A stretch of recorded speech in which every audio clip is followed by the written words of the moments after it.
I am in Petersburg, Illinois at Lincoln's New Salem State Historic Site.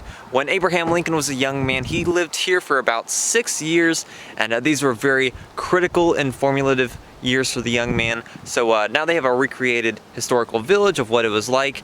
So we're gonna go check this out. A statue of Abraham Lincoln, the surveyor, stands outside the visitor center. He was employed for a time as a surveyor, just as Washington and Jefferson were before him. The plaque at the base reads, "Young Lincoln's honesty and fairness as a surveyor set him on a journey that led him to the presidency of the United States."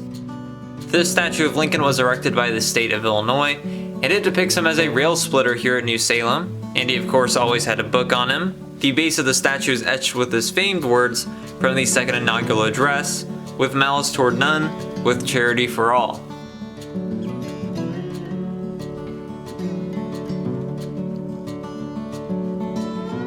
Newspaper magnate William Randolph Hearst purchased the site of New Salem and deeded it to the state, which opened it as a state park in 1921 and then reconstructed the New Salem Village. This statue inside the museum depicts Lincoln reading with a dog. And here's a layout of the short-lived New Salem Village.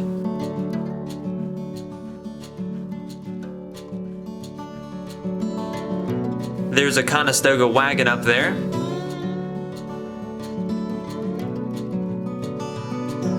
The exhibit hall has yet another statue of Lincoln, this time on horseback. He moved to Illinois from Indiana in 1830 with his father and his family at the age of 21. At first, he helped establish Thomas Lincoln's new farm near Lerna, Illinois, which I have been to, and then from there he set out on his own the next year.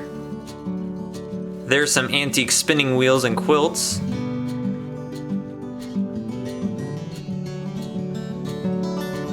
Lincoln arrived at this newly founded small frontier village in 1831. He arrived here on a flatboat. There's a large chest with a quilt. As there is a statue in honor of his work outside, Lincoln did work as a land surveyor during his time here at New Salem. In fact, he ended up becoming the deputy surveyor of Sangamon County. The saddlebag is similar to the one he would have used, but that staff was actually Lincoln's. His surveying instruments were manufactured in the late 18th century in Philadelphia. This also was Lincoln's compass, which will be placed on top of the staff. That is so cool that they were able to preserve this stuff. Those are some surveying books that Lincoln is believed to have used, and there's the chain and another piece of his surveying staff compass. The young Lincoln was doing a job delivering hogs down to New Orleans when his flatboat got stuck here at the New Salem Dam on the Sangamon River, which is when he first encountered the village. The flatboat's owner and Lincoln's employer, Denton Offutt, was impressed with the village, and after the trip to New Orleans, he rented the mill here and opened up a general store. And he hired Lincoln as the clerk. So that's how Lincoln started his 6 years at New Salem in July of 1831. Here are various rifles, axes, and other tools that were necessary to have in the wilderness of New Salem.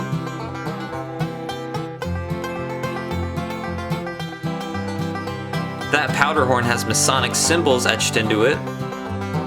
Here are some items that would have been available in the Pioneer Dry Goods store. Lincoln was a store clerk and proprietor at various times during his tenure here. Lincoln is believed to have carried this doll along with some china 30 miles from Beardstown, Illinois to deliver it to the Hill family here in New Salem. This plate was sold by Abraham Lincoln at the Lincoln Berry store here in New Salem to a Mrs. Hornbuckle. Lincoln presented this platter and pitcher to Elizabeth Burner at her marriage to Isaac Gollaher here at New Salem. That is a model of the steamboat Talisman. The real one ventured up the Sangamon River, and Lincoln personally helped to clear the river for its passage. Lincoln believed that the village of New Salem was situated on a good position on the Sangamon River for river traffic, and he lobbied for improvements to increase shipping capacity, but it is a small river and it was unsuitable for steamboat traffic, so none of that ever succeeded. These objects were owned by James Rutledge, father of Lincoln's beloved Ann Rutledge, and this is the clock that was displayed at the Rutledge Tavern here in New Salem. This colonial Williamsburg of Lincoln has been open for nearly a century, so here are some relics related to the early years of Lincoln's New Salem. Lincoln's time here was very productive and educational, and his time here inspired him to enter law and politics by the time he moved to Springfield in 1837. Now we're entering New Salem, Illinois. While there was almost nothing left of the village and no photographs, they were able to find the foundations of the original buildings, and they reconstructed the village as accurately as possible on those foundations. The village was reconstructed over time, and a lot of work was done by the Civilian Conservation Corps during the Great Depression. This was the residence of Henry Onstott, the New Salem Cooper. He built the house in 1835, and he added onto the house quite a bit. This is a lot bigger than the average log cabin. After 1840, Onstott moved to the nearby town of Petersburg and built a new home and moved his cooper shop. The cabin is filled with antique furnishings, but very few to none are original to New Salem.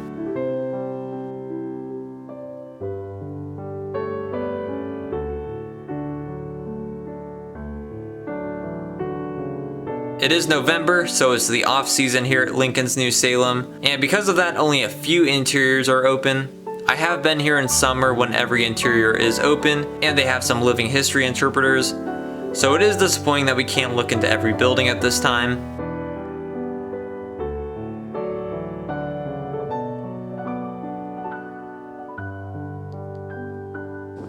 The Onstott Cooper shop here is the only original building at New Salem.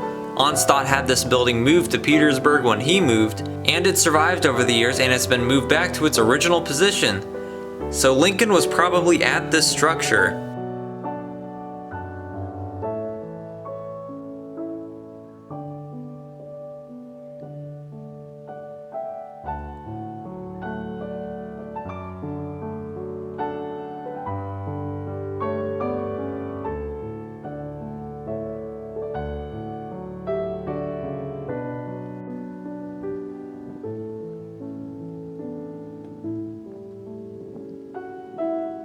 This is the Trent brothers' residence.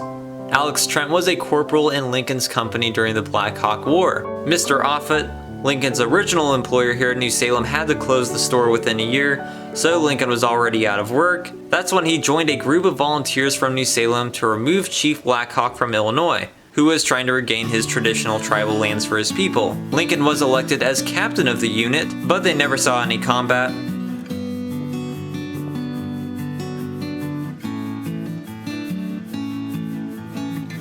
This was a privy, which may have been used by Abraham Lincoln. Amazing.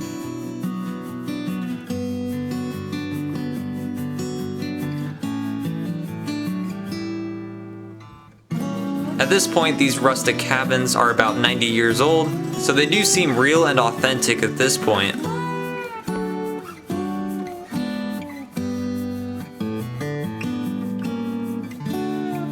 There has been some damage to these structures.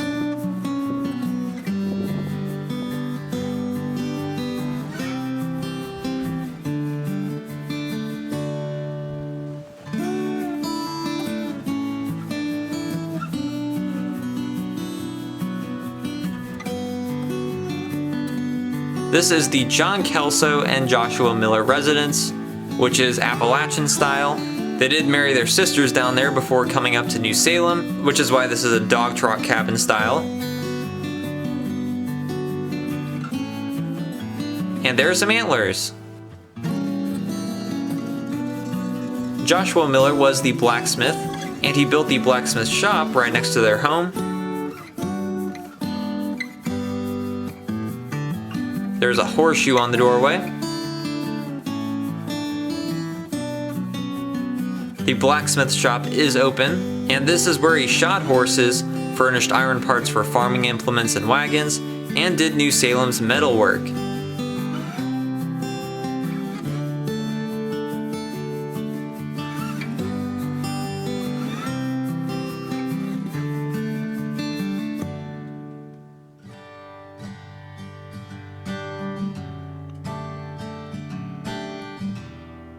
This is the Robert Johnston residence. He was a wheelwright, woodworker, and cabinet maker. This home is open, and they have plenty of antique furnishings. Mr. Johnston was a member of the Rock Creek camp here, and they did the shaker ritual of violently shaking with religious fervor.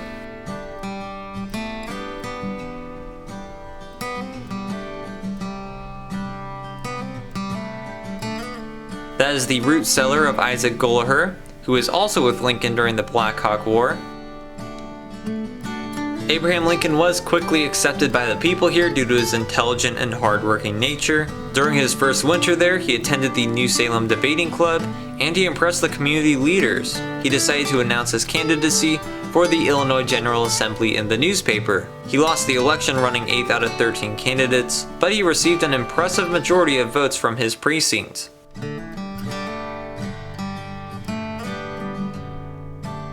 New Salem likely only had a maximum of 100 residents, and by 1833 the population started declining due to the Sangamon River's inadequacy for commercial transportation. This is the New Salem Carding Mill, which was operated by Samuel Hill, who was the New Salem postmaster until he gave the position to Lincoln. This mill was built to mass spin fabric from wool. The mill isn't along the river, so this device was constructed so that it could be driven by oxen, who would rotate the shaft of this 40-foot wooden turntable.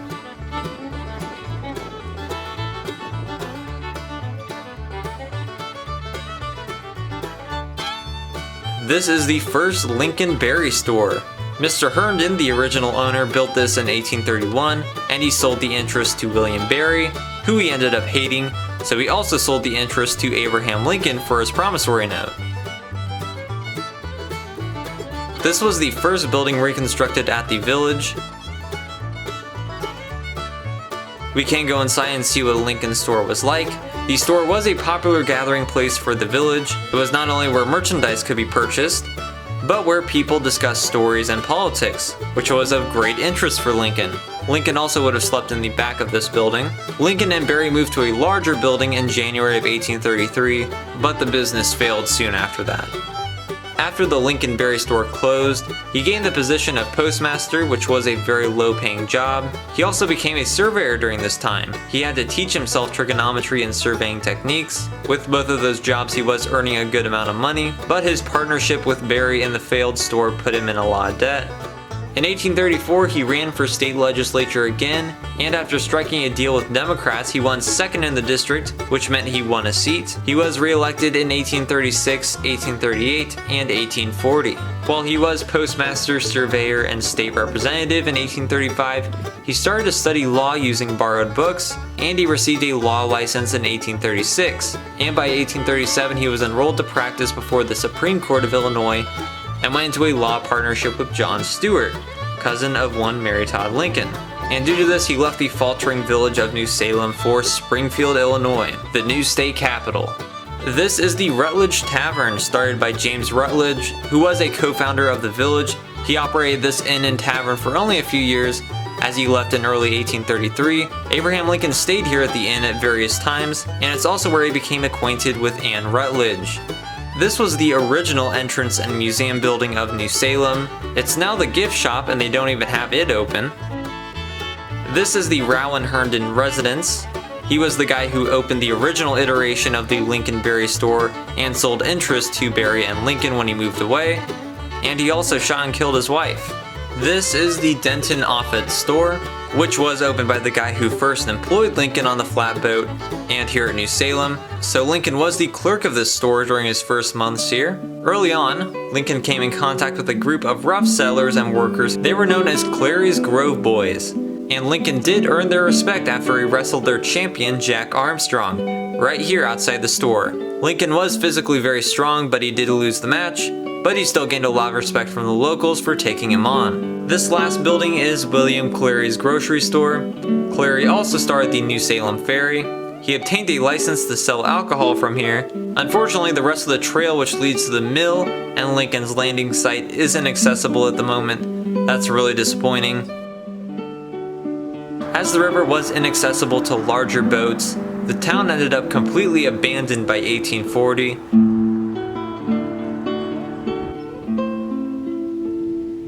I am now in Petersburg, Illinois at Oakland Cemetery, at the grave of Ann Rutledge. During Lincoln's time at New Salem, he did develop a deep romantic relationship with Ann Rutledge, who was the daughter of the tavern owner and community leader James Rutledge. Most accounts say that they appeared to be genuinely in love, but she contracted typhoid fever and died on August 25th, 1835 at age 22. She was originally buried in this country cemetery 7 miles northwest of New Salem. I was able to locate it, and I wanted to go because there's a grave marker at her original burial site, but it appears to be on private property and it was inaccessible due to the fences and the rain, so I don't know if you're able to visit. If you do know, please let me know. But that is the cemetery where Lincoln frequently visited and wept at her grave.